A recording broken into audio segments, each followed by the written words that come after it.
और सबसे पहले विपिन जी आपका रुख करना चाहेंगे, ये जो सियासी उथल पुथल मची हुई है और अब नीतीश कुमार एक बार फिर से 9वीं बार सीएम पद की शपथ ग्रहण करने जा रहे हैं, इस पूरे घटनाक्रम को किस तरह से देख रहे हैं आप? मनीषा जी, ये मुद्दा बहुत गंभीर है क्योंकि यहाँ पर जनता से जुड़ा मुद्दा है। और सबसे बड़ी बात है कि क्योंकि लोकतंत्र का महापर्व जब आता है तो जनता जो जनार्दन होती है, जब वो अपना जनादेश तय करने निकलते हैं अपने कंफर्ट जोन से, तो वो इस उम्मीद में जाते हैं कि कैसे उनके अधूरे सपने पूरे हों, कैसे जो अधूरे काम है वो अंजाम तक पहुंचे। और यहां पर मैं जिक्र करना चाहूंगा दो बातों का। देखिए, एक दौर था, क्योंकि यह बात तय है कि कोई भी राजनीतिक दल, अगर मुख्य राजनीतिक दलों की बात करें कांग्रेस और भाजपा, कि हम ऐसे वर्तमान दौर में जी रहे हैं कि जब स्पष्ट बहुमत जनता का नहीं मिलता तो आपको बाकी घटक दलों को साथ लेना पड़ेगा।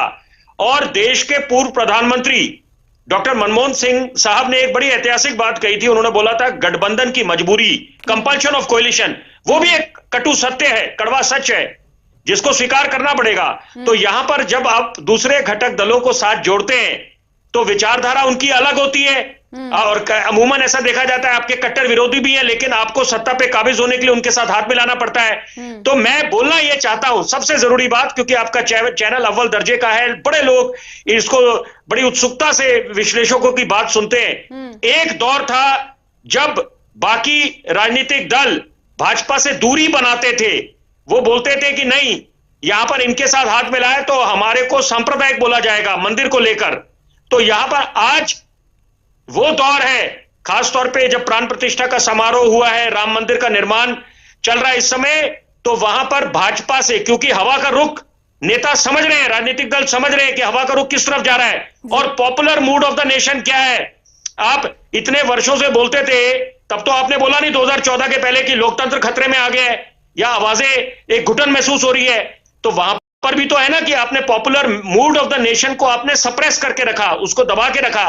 लोग चाहते थे, एक आपने, बड़ा आसान होता है बोलना, गोदी मीडिया, यहां पर मीडिया को आपने आपत्तिजनक बातें बोलते हैं, उपाधियां देते हैं, पहले भी तो मीडिया थी। तो बहरहाल मुद्दा यह है कि एक दौर वो भी था कि जब दूरियां बनाया करते थे भाजपा से। आज बाकी घटक दल वो चाहते हैं कि भाजपा के साथ हाथ मिलाएं, क्योंकि वो समझ रहे हैं कि इस समय हवा का रुख किस तरफ जा रहा है। क्योंकि 2024 का जो चुनाव दस्तक दे रहा है, तस्वीर बिल्कुल साफ है यहां पर कि यहां पर किसके साथ हाथ मिलाने में। और नीतीश कुमार जाने जाते हैं, एक तो वो जाने जाते हैं सुशासन बाबू के नाम से, लेकिन साथ में ये भी जाना जाते हैं कि वो पलटी मार जाते हैं।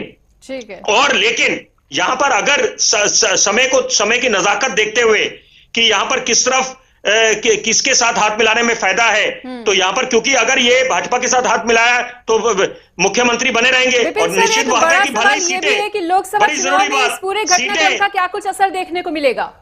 मैं उसी पे आ रहा हूं। देखिए, एक बात तो तय है, क्योंकि मुख्यमंत्री की कुर्सी पे वो बने रहेंगे, भले ही उनकी सीटें दोनों के मुकाबले, आरजेडी के मुकाबले, भाजपा के मुकाबले विधानसभा में कम आई, लेकिन फिर भी मुख्यमंत्री तो वही है और वही बरकरार रहेंगे। ये तो आप मजबूरी समझिए, मजबूरी की मजबूरी है, कंपल्शन है, चाहे आरजेडी की बात करें चाहे भाजपा की, कि उनके साथ अगर हाथ मिलाना है तो मुख्यमंत्री की कुर्सी पे वही बैठे रहेंगे। और यहां पर एक बात है, उन्होंने समझ लिया है कि लोकसभा के चुनाव के मायने हैं, मतलब प्रधानमंत्री का चयन कर रहा है देश और देश की आवाम। और इस समय भले ही हम लोग अमेरिका की तरह प्रेसिडेंशियल इलेक्शंस नहीं है डेमोक्रेट्स और रिपब्लिक के बीच, लेकिन फिर भी एक करिश्माई नेता चाहिए। तो वो समझ गए कि जो भले ही उनको कुछ लोग उनके समर्थक बोलते हैं कि आप भी दावेदार हैं कि प्रधानमंत्री की कुर्सी के लिए, लेकिन ऐसी बात नहीं है। प्रधानमंत्री नरेंद्र मोदी का वर्चस्व कायम है, जो करिश्मा है उनका। तो वो समझ गए कि यहां पर लोकसभा के चुनावों में प्रधानमंत्री अगर चुने जाएंगे तो वो नरेंद्र मोदी है। तो फायदे की बात है कि उनके साथ हाथ मिला लिया जाए, तो ये बहुत बढ़िया होगी।